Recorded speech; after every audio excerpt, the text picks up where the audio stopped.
नमस्कार, आप देख रहे हैं प्रदेश का number 1 news channel news 18 Rajasthan. मैं हूं आपके साथ मनोराज सक्सेना। स्पेशल रिपोर्ट में बात स्पेशल खबर की करते हैं, चूंकि खबर ये ओलंपिक से है। पेरिस ओलंपिक से खबर। रेसलर विनेश फोगाट ने मंगलवार को 3 पहलवानों को चित किया था। इससे पहले कि वो देश के लिए गोल्ड मेडल जीतती, उन्हें ओवरवेट के चलते आयोग घोषित कर दिया गया। रिपोर्ट देखिए।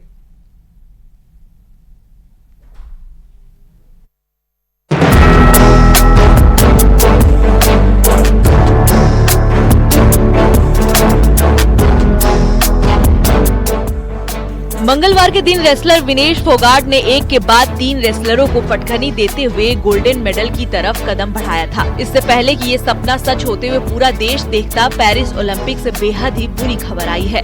पूरा देश विनेश की उपलब्धियों पर फूला नहीं समा रहा था। स्ट्रेंथ और air conditioning coach mister Wayne Patrick Lombard के लिए टाटा ओलंपिक सेंटर हंगरी में 10 जून से 21 जून 2024 11 दिन तक अंतर्राष्ट्रीय प्रशिक्षण शिविर में भाग लेने के लिए भी वित्तीय सहायता की है।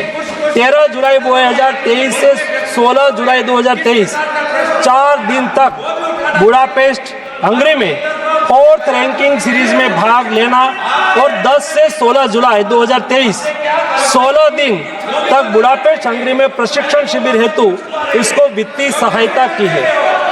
वेलनेकेन बुल्गारिया में 10/11/2022 से 3/12/2022 तक प्रशिक्षण के लिए वित्तीय सहायता दी है।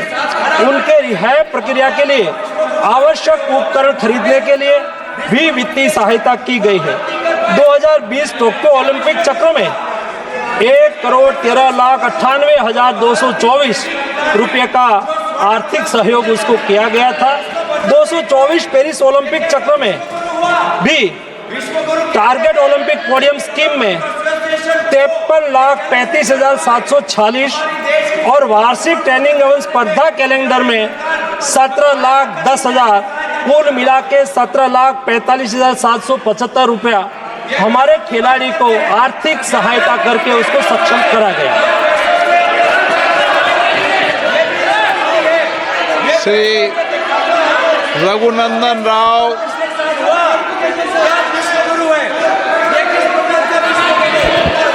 माननीय अध्यक्ष महोदय, फाइनेंस बिल के ऊपर बात करने का मौका दिया। मैं बहुत बहुत आभारी हूँ आप। माननीय प्रधानमंत्री श्री नरेंद्र मोदी जी के नेतृत्व में हमारा फाइनेंस मिनिस्टर श्री निर्मला सीतारमण जी ने 24 का फाइनेंस बजट रखते हुए इस देश के युवा के लिए, इस देश को आगे बढ़ाने के लिए, स्किल डेवलपमेंट के लिए, अनएम्प्लॉयमेंट को दूर करने के लिए मोर ट्रांसपेरेंसी के साथ ये बजट को लाया है। ये बिल में जो कॉर्पोरेट एक्ट के बारे में बार बार हमारा सांसद लोग बात कर रहे हैं, उन लोगों को मैं ये बताना चाह रहा हूँ, we brought transparency in the income tax wing and as well as in the other departments also, due to which the persons those who respect the government has been increase and the number of taxpayers strength has been increased in this country. Such a transparency has been brought in the income tax department. Mansukh Mandaviya को आपने सुना, जो साफ तौर पर कह रहे हैं कि प्रधानमंत्री नरेंद्र मोदी ने खुद पीटी उषा से इस बाबत बात की है और आईओसी के सामने विरोध दर्ज कराया गया है। तो खबर आज पेरिस ओलंपिक से है। बड़ी खबर यह कि रेसलर विनेश फोगाट ने मंगलवार को 3 पहलवानों को जिस तरह से चित किया था, इससे पहले कि वो देश के लिए गोल्ड मेडल जीतते, उन्हें ओवरवेट के चलते अयोग्य घोषित कर दिया गया।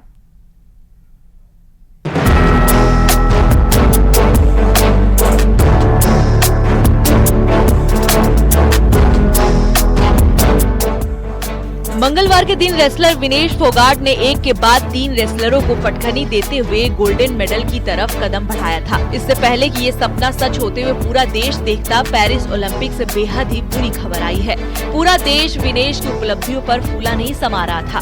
लेकिन इससे पहले कि विनेश गोल्डन का तमगा गले में पहनती, उनके साथ साथ उनके हर प्रशंसक का दिल टूट गया।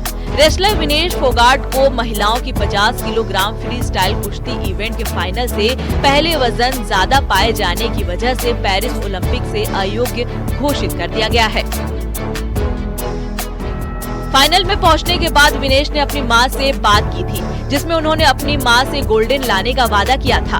विनेश ने ओलंपिक फाइनल में पहुंचने वाली पहली भारत महिला रेसलर बनकर इतिहास रच दिया था, लेकिन उनकी मेहनत के आड़े एक नियम आ गया, जिसकी वजह से उनके हाथ आया मेडल निकल गया। उनके गाँव में भी निराशा देखी जा रही है।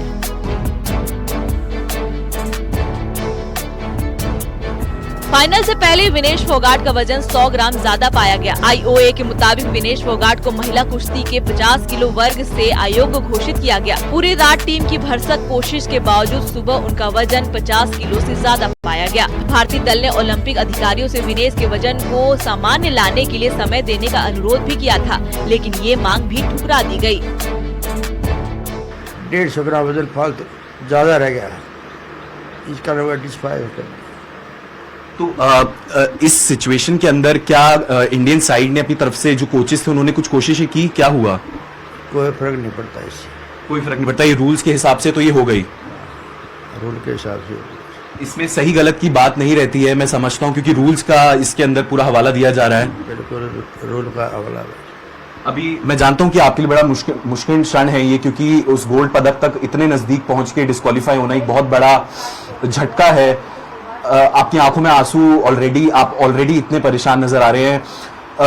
अब क्या आगे के लिए क्या रहेगा रणनीति? बस आगे के लिए तो 28 के ओलंपिक के लिए तैयारी करेंगे।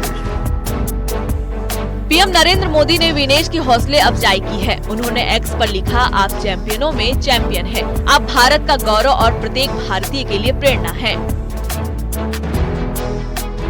विनेश के पास गोल्डन मेडल जीतने का मौका था, लेकिन अब वह सिल्वर मेडल से भी चूक गई हैं। विनेश के फैंस के लिए ये भी तगड़ा झटका है। Bureau report, news 18।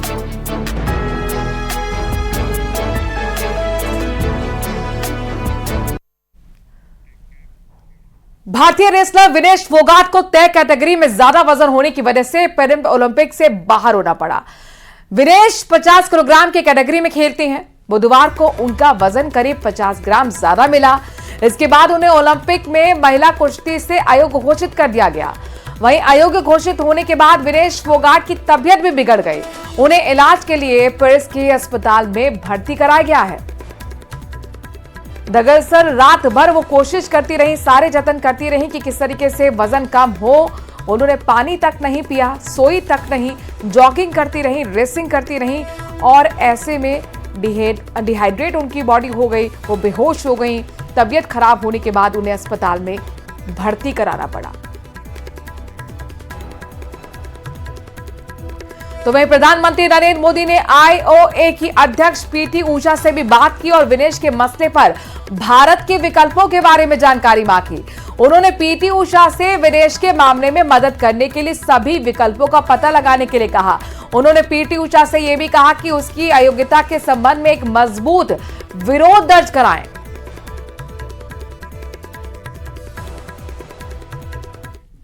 और अब बात करते हैं बारिश की। पहाड़ से लेकर मैदान तक बारिश ने कोहरा मचाकर रखा हुआ है। पहाड़ों पर बादल फटने की घटनाओं के बाद हालात बेहद खराब हो गए हैं। वहीं मैदानी इलाकों में भी बाढ़ लोगों के लिए मुश्किलें बढ़ा रही है। राजस्थान, गुजरात के अलावा देश के कई हिस्सों में आसमानी आफत बरस रही है।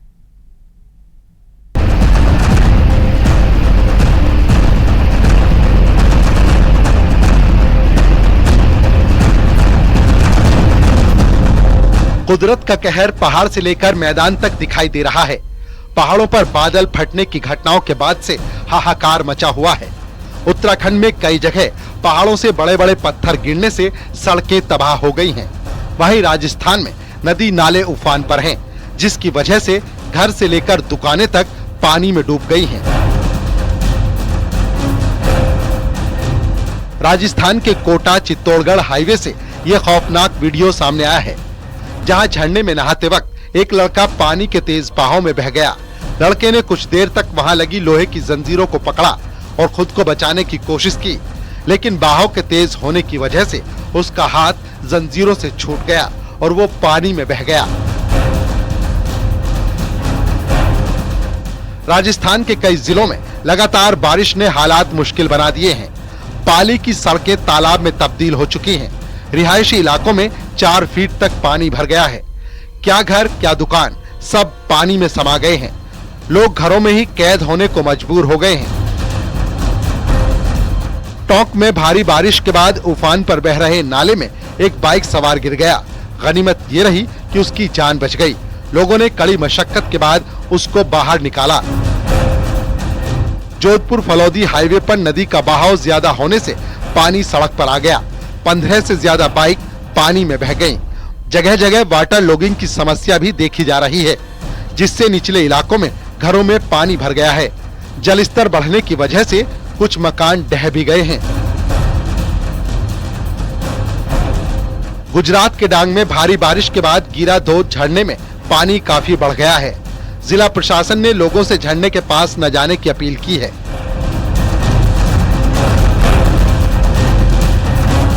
औरंगाबाद के बारून और दाऊदनगर में पानी ने बर्बादी मचाना शुरू कर दिया है। लगातार बारिश के बाद किसानों को काफी नुकसान पहुंच रहा है। वहीं पूरा इलाका टापू में तब्दील हो गया है।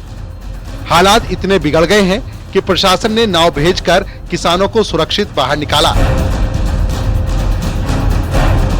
प्रयागराज में बड़े हनुमान मंदिर के गर्भगृह में गंगा और यमुना नदियों के पानी ने घुसपैठ कर दी है।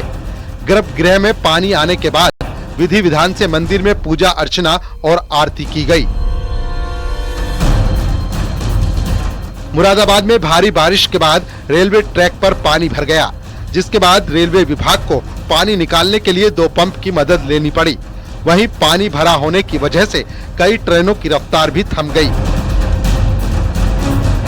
उत्तराखंड में भी कई जगह पर पहाड़ों से बड़े बड़े पत्थर गिरने से सड़कें तबाह हो गई हैं।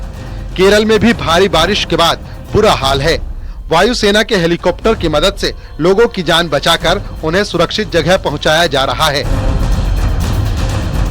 उत्तराखंड के पिथौरागढ़ में पहाड़ी से लगातार भारी भारी पत्थरों का गिरना मुसीबत का सबब बना हुआ है।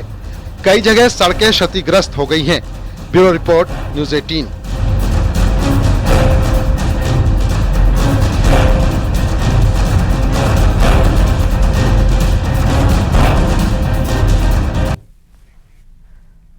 जोधपुर फलौदी हाईवे पर नदी का बहाव ज्यादा होने से पानी सड़क पर आ गया और 15